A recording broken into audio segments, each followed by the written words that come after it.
Meaning of family. This is what we are celebrating tonight. Here to perform for all of us, our new Young Ambassadors and X Factor finalists. Please welcome For Impact.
Kami po ay truly blooded sisters. Napanood po ba kami sa X Factor?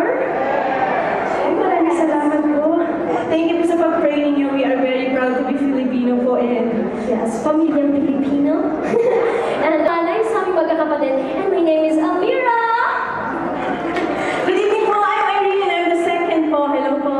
Hello po. My name is Mylene and I'm the third. Yes, and I'm the youngest po, and my name is Selena. And of course, fourth, Impact! Medyo nauuna-una ba? Family tayo, di ba? Yes, isa pa nga! Once again, we are Fourth Impact! So, ayun. Sabay-sabay din.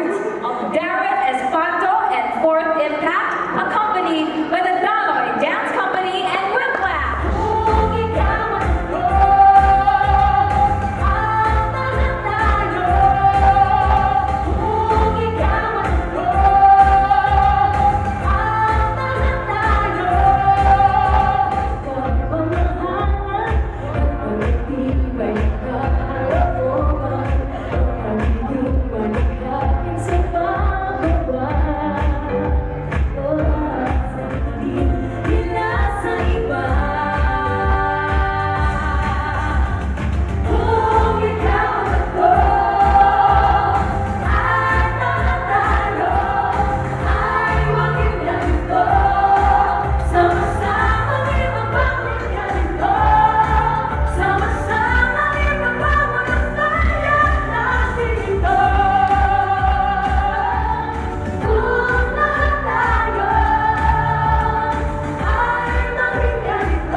Okay, hello ladies. Hello!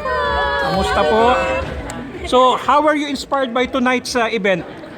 Very, very inspired po dahil nakaka-relate po kami as a sisters, as a family. Alam niyo po, yun po siguro yung edge namin sa lahat ng mga, yung lumaban po kami sa X Factor, they always say we are a family and we always help each other. Yun po, and support each other. So- And nakarelate din po kami dahil sa family po namin. Kahit saan man po kami makarating, nadadala po namin yung values Which of the families ang sa palagay nyo nakapag-inspire sa inyo? Anong mga examples na binigay nila sa inyo?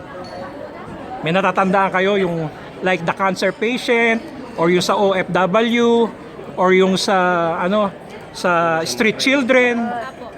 Siguro po ang naka-inspire po sa amin yung OFW. Okay. OFW. Yes. Yung parang kami po kasi parang OFW na rin po kami kasi nag-work din po kami for our family po para makatulong po kami sa kanila, and Lahat naman po ng stories nila nakaka-inspire, kaya yun po. super nakarelate po kami. Nakaka-proud po na maging Filipino, and thank you sa Jollibee po dahil ina-acknowledge lahat ng, alam niyo po, yung family na yun. Okay. Okay na, sir. Yeah, thank you ladies. Thank you, Jollibee!